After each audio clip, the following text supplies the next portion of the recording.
नमस्कार भाइयों, आपका बहुत बहुत स्वागत है हमारे YouTube channel Rajasthan online teaching में। मैं आपका दोस्त नितिन हाजिर हूँ आज की नई क्लास लेकर। तो जैसा कि दोस्तों हमने पिछली क्लास में पढ़ा था, गहलोत वंश की हम क्लास पढ़ चुके हैं। जिन दोस्तों ने वो क्लास नहीं देखी हो वो जाके क्लास देख लें। और आज का जो हमारा टॉपिक रहेगा वो टॉपिक होगा सिसोदिया वंश। भाइयों, जैसा कि मैंने आपको बताया था बेसिक क्लास में कि मेवाड़ में दो राजवंशों ने शासन किया था। एक तो था कुफीर वंश, गहलोत वंश भी कह सकते हैं या फिर रावल वंश भी कह सकते हैं, और दूसरा था भाई सिसोदिया वंश। और आज हम उसी सिसोदिया वंश की बात करेंगे।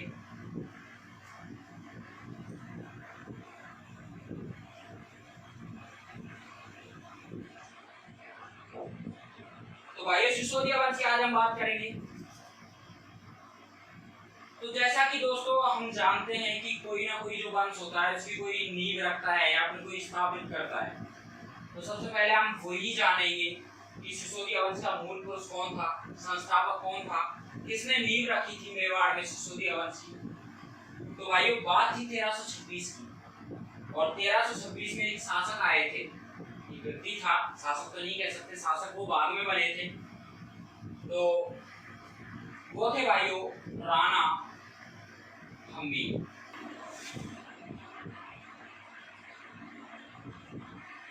राणा हम्मीर 1326 में बात थी भाइयों 1326 की। और 1326 में यहाँ पर पहले 1326 से पहले यहाँ पर जालौर के शासक थे मालदेव, और मालदेव का पुत्र था जयद्रथ सिंह। और जयद्रथ सिंह का पुत्र मेवाड़ में चित्तौड़गढ़ दुर्ग पर शासन कर रहा था। शासक था चित्तौड़गढ़ दुर्ग का। वैसे तो भाइयों जयद्रथ सिंह को बलहीन शासक बताया है, जैसे कि हम उनके बारे में पढ़ते हैं। लेकिन जो हमारे राणा हम्मीर थे, 1326 में राणा हम्मीर ने जालौर के मालदेव के पुत्र जयद्रथ सिंह पर आक्रमण किया और उसे युद्ध में हराया और चित्तौड़ में अपना शासन स्थापित कर दिया। चित्तौड़ की गति प्राप्त कर ली थी राणा हम्मीर ने, और भाइयों 1326 में अधिकार कर लिया था चित्तौड़ पे। तो इनको कह सकते हैं सिसोदिया वंश का मूल पुरुष या संस्थापक। तो दोस्तों सिसोदिया वंश के मूल पुरुष संस्थापक कहे जाते हैं राणा हम्मीर। 1326 में रखी थी नींव, और जो इनका शासनकाल बताया जाता है वो है 1326 से लेकर 1364 तक। 1326 से 1364 तक इन्होंने शासन किया था। अब जो इन्होंने नींव रखी थी सिसोदिया वंश की, इसको लेकर कुछ इतिहासकार हुए थे, वो अपना अपना अलग मत देते हैं। कोई इतिहासकार कुछ कहता है, कोई इतिहासकार कुछ कहता है। तो भाई बात कर लेते हैं इतिहासकारों की। तो एक इतिहासकार थे दोस्तों डॉक्टर दशरथ शर्मा। डॉक्टर दशरथ शर्मा ये राणा हम्मीर के बारे में बताते हैं कि 1326 में इन्होंने आक्रमण किया था जयद्रथ सिंह पर। जैसा कि मैंने बताया था आपको, जयद्रथ सिंह पर आक्रमण किया था और उसको युद्ध में परास्त किया था और नींव रखी थी सिसोदिया वंश की मेवाड़ में। तो दोस्तों दशरथ शर्मा भी अपना मत देते हैं। और एक इतिहासकार हुए थे डॉक्टर गौरीशंकर ओझा। डॉक्टर गौरीशंकर ओझा कहते हैं कि जो जयद्रथ सिंह था बलहीन शासक था और उस पर कोई आक्रमण नहीं किया था। राणा हम्मीर ने कोई आक्रमण नहीं किया था। उन्होंने अपनी स्वेच्छा से कहा कि तू मतलब कि अपन कहते हैं जैसे कि मैं आपसे कह दूं कि भाई आप तो ऐसा कर, तू तेरा पद छोड़ दे, मैं उस पद को ग्रहण करना चाहता हूँ। तो इन्होंने कुछ ऐसा बताया क्योंकि स्वेच्छा से उनको पद से हटाया और खुद वहां के शासक बन गए थे। भैया ऐसा तो पॉसिबल है नहीं, आपने कोई पद ग्रहण कर रखा है और मैं आपसे कहूँ कि भाई ऐसा कर, उस पद को छोड़ दे, मैं उस पद को ग्रहण करना चाहता हूँ। दोस्तों ऐसा पॉसिबल नहीं है। तो हम बात करेंगे दशरथ शर्मा के बारे में और उसी मत को आगे बढ़ाते हुए कि जो मालदेव थे उनके पुत्र जयद्रथ सिंह थे, उनको पराजित किया और नींव रखी थी सिसोदिया वंश की मेवाड़ में। अब भाइयों ये दो इतिहासकार हो गए। एक प्रशस्ति भी और प्राप्त हुई थी हमें, इस चीज को लेकर एक प्रशस्ति भी मिली थी। वो थी भाइयों राणा राणापुर प्रशस्ति। ये राणापुर प्रशस्ति भाइयों पाली से प्राप्त हुई थी हमें, और इस राणापुर प्रशस्ति में बताया है, जो राणापुर प्रशस्ति प्राप्त हुई थी उसमें कहा है कि जो राणा हमीर थे उन्होंने आक्रमण तो किया था चित्तौड़ पे, और किया था मालदेव के पुत्र पर ही, लेकिन मालदेव का पुत्र राणापुर प्रशस्ति में जयद्रथ सिंह को ना बताकर बनवीर को मालदेव का पुत्र बताया है। तो भाइयों राणापुर प्रशस्ति अपना मत कुछ और देती है, लेकिन बात वही है तोड़ मड़ोड़ के, इन्होंने नींव रख दी 1326 में। हमें यही याद रखना है कि 1326 में नींव रखी राणा हमीर ने। दोस्तों जैसा कि राणा हमीर के बारे में हम पढ़ते हैं, दोस्तों नए कंपटीशन में उतरे होंगे जो भाई हमारी वीडियो देख रहे हैं, या फिर कुछ पहले से ही कोचिंग करके बैठे हैं, तैयारी कर रहे हैं। तो भाई जैसा कि हम राणा हमीर के बारे में पढ़ते हैं, राणा हमीर को कुछ उपाधियां प्राप्त थी, और उपाधियों की बात करें, उन्होंने भाइयों एक उपाधि धारण कर रखी थी वीर राजा की, और दूसरी थी विषम घाटी का पंचांग, और भाइयों एक थी मेवाड़ का उद्गार। तो दोस्तों ये थी उपाधियां राणा हमीर की। अब इन उपाधियों की बात कर लेते हैं। एग्जामिनर तो आपसे क्वेश्चन दे ऐसे ही पूछेगा कि वीर राजा की उपाधि धरने वाला शासक कौन था, या फिर वीर राजा की उपाधि किस शासक ने ग्रहण कर रखी थी, या फिर वीर राजा की उपाधि धरने वाला शासक कौन था। तो भाइयों यही आपसे पूछा जाएगा। एग्जामिनर ऐसे क्वेश्चन पुट अप करेगा, उपाधि दे देगा, शासक का नाम पूछेगा, और या फिर शासक का नाम दे देगा, उपाधि आपको ऑप्शन में दे देगा। तो दोस्तों आप एक ह्यूमन नेचर भी हमारे अंदर होता है, हम इंसान हैं, तो हमारे दिमाग में क्वेश्चन आया है कि हम वीर राजा को क्यों कहते हैं। एग्जामिनर नहीं पूछेगा आपसे, लेकिन आपके दिमाग में आ रहा होगा वीर राजा क्यों कहा था राणा हमीर को। तो वीर राजा की बात कर लेते हैं। वीर राजा भाइयों इसलिए कहा था कि एक शासक थे, राणा हमीर के बाद 3-4 शासक बाद होंगे, राणा कुंभा ने एक ग्रंथ लिखा था भाइयों। राणा कुंभा के जो दरबारी कवि थे उन्होंने एक ग्रंथ लिखा था गीत गोविंद, और वो गीत गोविंद लिखा था भाइयों महेश भट्ट और जयानक भट्ट। ये भाइयों दो इनके राणा कुंभा के दरबारी कवि थे, इन्होंने एक ग्रंथ लिखा था गीत गोविंद, और उस गीत गोविंद में राणा हमीर को वीर राजा कहा, और वीर राजा की उपाधि इनको मिली हुई है। वीर राजा कहते हैं इनको, राणा हमीर को। अब भाइयों विषम घाटी का पंचांग क्यों कहा जाता है, तो विषम घाटी का पंचांग की बात करेंगे तो विषम घाटी का पंचांग इसको इसलिए कहा जाता है कि जो राणा हमीर थे वो शत्रु राजाओं पर या फिर शत्रु आक्रमणकारी होते थे, उन पर एक सिंह की भांति अपना बिहेवियर रखते थे, या फिर उन पर सिंह की तरह व्यवहार करते थे रणभूमि में, या फिर रण क्षेत्र में एक शेर की तरह टूटते थे अपने शत्रु राजाओं में। भाइयों विषम घाटी का पंचांग शाब्दिक अर्थ होता है सिंह की भांति।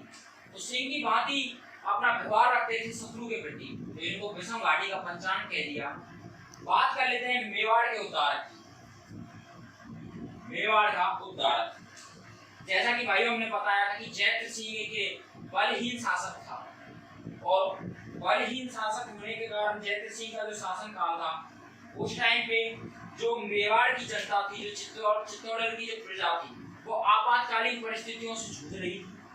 धन की समस्या हो सकती है, जो अपना खाद्य सामग्री की समस्या हो सकती है, कुछ आपातकालीन समस्याएं थी जो उन पर टूट के पड़ी थी, या फिर उनसे वो जूझ रहे थे।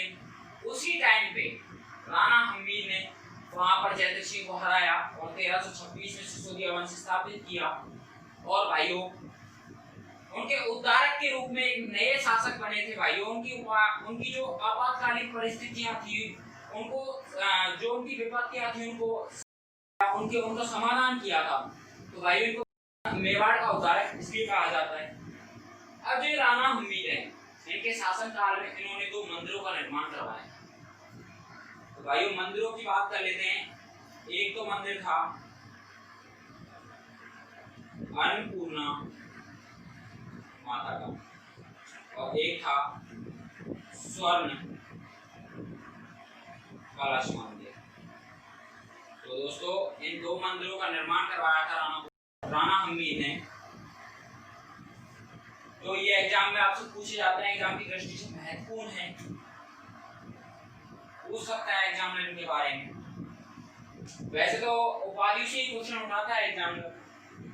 तो भाइयों हमें उनकी उपाधियां और इनके जो ये मंदिर हैं इनको याद रखना है, शासनकाल याद रखना है, और जो इनके बाद जो शासक हुए थे। वैसे तो हमें सारी चीजें याद रखनी है एग्जाम की दृष्टि से। तो एग्जाम में कहीं से भी क्वेश्चन पुट अप कर सकता है, जैसा कि मैंने बताया था कि ना तो मैं एग्जाम लूँ ना आप एग्जाम लो, एग्जाम में पता नहीं कहाँ से क्वेश्चन पूछ रहे। तो दोस्तों ये थे हमारे राणा हम्मीर। राणा हम्मीर के बाद एक शासक हुआ था भाई क्षेत्र सिंह। क्षेत्र सिंह का शासन काल था 1364 से लेके 1382। उन्होंने शासन किया था चित्तौड़गढ़ में, उन्होंने शासन किया था 1382 तक। तो दोस्तों जो ये क्षेत्र सिंह थे इनका कोई ऐसा कोई शासनकाल नहीं है एग्जाम की दृष्टि से मैं आपको बताऊं। वैसे भी उन्होंने कुछ नहीं किया। लेकिन अब दोस्तों क्षेत्र सिंह था, जो क्षेत्र सिंह ने बूंदी के शासक लाल सिंह पर आक्रमण किया था 1382 में। उन्होंने आक्रमण किया था लाल सिंह। लेकिन इस आक्रमण में बूंदी के शासक लाल सिंह और जो क्षेत्र सिंह थे वो दोनों मारे गए थे। दोनों के दोनों मर गए थे उस युद्ध में। अब भाई क्षेत्र सिंह के बाद जो शासक हुआ था वो था भाई राणा लाखा। उसके बारे में थोड़ा सा पढ़ेंगे। जो राणा लाखा था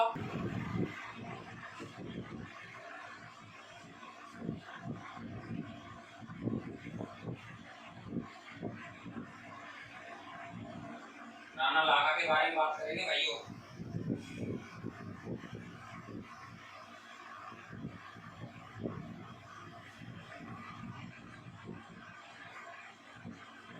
राणा लाखा या फिर लक्ष्य सिंह। जो राणा लाखा थे क्षेत्र सिंह के बाद शासक बने थे। क्षेत्र सिंह के पुत्र थे भाइयों राणा लाखा, और इनका शासनकाल बताया जाता है 1382 से 1421 तक। 1382 से 1421 तक इन्होंने शासन किया। और दोस्तों जो राणा लाखा थे भाइयों इनकी बहुत सारी रानियां थी।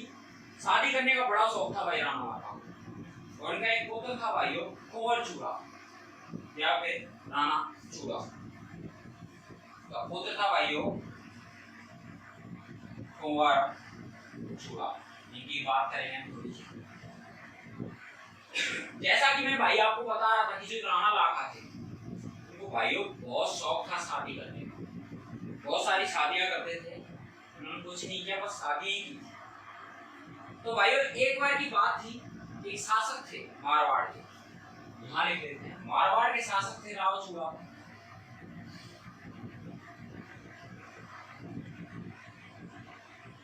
कंफ्यूज मत होना दोस्तों, ये राव चूड़ा थे, ये कुंवर चूड़ा था या फिर राणा चूड़ा था।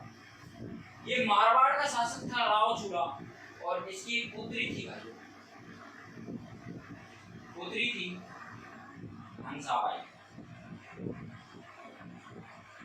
राव चूड़ा की पुत्री थी और रणमल राठौड़ की बहन थी। तो दोस्तों ये हंसाबाई थी और जो कुंवर चूड़ा थे प्रेम करते थे एक दूसरे से। और जो ये राव चूड़ा थे, राव चूड़ा एक बार यहाँ पर रिश्ता लेके आए थे कुंवर चूड़ा के लिए। राणा लाखा के पास बैठे हुए थे, शाम को गोष्ठी हो रही थी दोस्तों, महफिल जम रही थी इन दोनों की। शाम को बैठे थे, बातें कर रहे थे, पैक सेक लगा रहे थे। दोस्तों ये राव चूड़ा थे, इन्होंने जो नारियल होता है शादी का, पहले नारियल लेके जाते थे कि रोका करने के लिए, जैसे रोका होता है रोके जाते हैं लड़के को, उसी हिसाब से नारियल लेके आए थे। नारियल इनके पास रखा हुआ था। इन्होंने राणा लाखा से कहा कि हंसाबाई का रिश्ता कुंवर चूड़ा से कर देते हैं। इनके बीच में बातें हुई तो भाई राणा लाखा ने थोड़ी पी रखी थी। इन्होंने कहा कि अभी हम इतने बूढ़े नहीं हुए हैं कि हम एक रानी और ना संभाल सकें। तो भाई राव चूड़ा ने वो जो रोके का नारियल होता है ना, वो इसी के हाथ में दे दिया, भाई तू ही कर ले शादी हंसाबाई के साथ। हंसाबाई के साथ इसकी शादी हो गई थी भाई राणा लाखा, लेकिन शादी करने से पहले राव चूड़ा ने किसके सामने एक शर्त रखी। वो शर्त थी कि जो हंसाबाई से जो पुत्र पैदा होगा, हंसाबाई का जो पुत्र होगा वो मेवाड़ का या फिर चित्तौड़ का अगला शासक बनेगा। मेवाड़ का अगला शासक होगा भाई वो हंसाबाई का पुत्र, और हंसाबाई से पुत्र पैदा हुआ था एक मोगल, मोगल नामक पुत्र पैदा हुआ था, तो राणा मोगल भी कह देते हैं। शादी हो गई थी भाइयों हंसाबाई की और राणा लाखा की, और कुंवर चूड़ा को इस बात का पता लगा, रिश्ता मेरे लिए आया था भाई, पिताजी ने पंगा खवा दिया। एक और मम्मी ले आए थे भाई कुंवर चूड़ा के लिए, तो कुंवर चूड़ा ने एक प्रतिज्ञा ली थी इस टाइम, और उसको भीष्म प्रतिज्ञा भी कह देते हैं। जो हमारे महाभारत में भीष्म पितामह थे, उन्होंने जो प्रतिज्ञा ली थी उसी हिसाब से कुंवर चूड़ा ने भी एक प्रतिज्ञा ली थी कि मैं कभी मेवाड़ की गद्दी पर नहीं बैठूंगा और ना ही कभी शादी करूंगा। तो भाइयों जो हमारे कुंवर चूड़ा हैं, इनको मेवाड़ का भीष्म पितामह भी कहा जाता है। भीष्म पितामह है मेवाड़ के कुंवर चूड़ा। राणा लाखा ने जैसा कि मैंने बताया था ऐसा कोई काम किया नहीं, लेकिन इनके शासनकाल में जावर में एक चांदी की खान निकली थी। जावर में एक चांदी की खान निकली थी भाइयों, और जावर पड़ता है उदयपुर। भाई ये क्वेश्चन पूछा जा सकता है कि चांदी की खान किस शासनकाल के शासन में?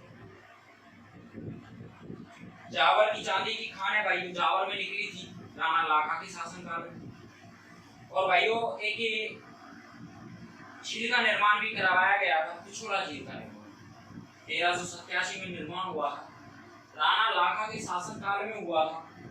और भाइयों निर्माण करवाया था एक चिड़ीमार बंजारा था, या फिर उसको कई नाम प्राप्त होते हैं भाइयों बुक्स में।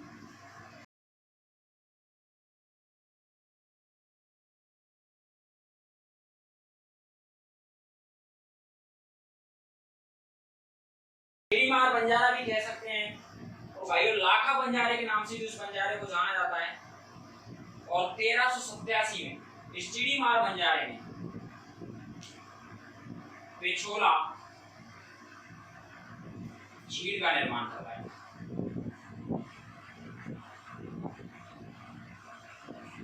और भाइयों इसी झील के किनारे पर है, इसी झील के पास है जगमंदिर महल, जगनिवास महल। तो दोस्तों जगमंदिर और जगनिवास महल पिछोला झील पर ही बने हुए हैं। ये वही जगमंदिर महल है जिसमें शाहजहां ने अपने पिता से जहांगीर से विद्रोह किया था, और इसी महल में शरण ली थी। भाइयों आगे वो कल्चर में वो टॉपिक पढ़ाए जाएंगे, मंदिर में झील का टॉपिक आएगा तब भी उसके बारे में बताया जाएगा। मंदिरों के बारे में बात होती तो भी बताएंगे। महल भी एक टॉपिक होता है कल्चर में। छतरियां उनके बाद जब वो क्लास होगी तो आपको डिटेल में बताया जाएगा। तो दोस्तों ये थे हमारे राणा लाखा। अब जैसा कि दोनों के बीच में जो शर्त के मुताबिक दोनों के बीच में जो समझौता हुआ था राव चूड़ा और राणा लाखा के बीच कि हंसाबाई से जो पुत्र पैदा होगा वो बनेगा मेवाड़ का अगला शासक। भाई इसने सब प्रतिज्ञा ले ली, ये कभी सिंहासन ग्रहण नहीं करेगा। तो भाई हंसाबाई से पुत्र पैदा हुआ था राणा मोगल, और अगला शासक बनता है भाई राणा मोगल। और राणा मोगल की बात कर लेते हैं।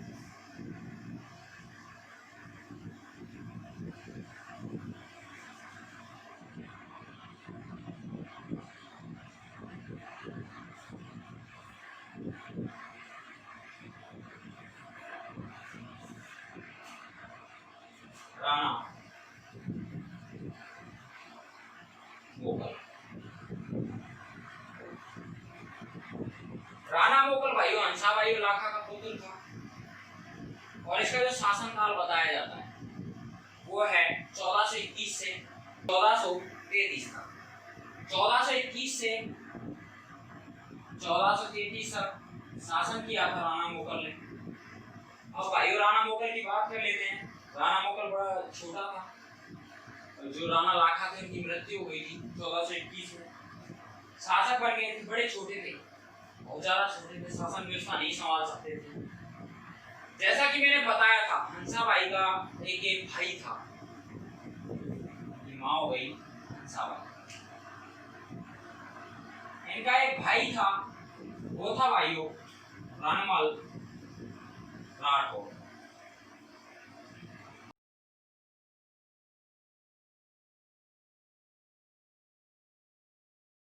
भाइयों जब मुगल शासक बना था उस टाइम पे जो कुंवर चूड़ा था वो भी वहां रहता था।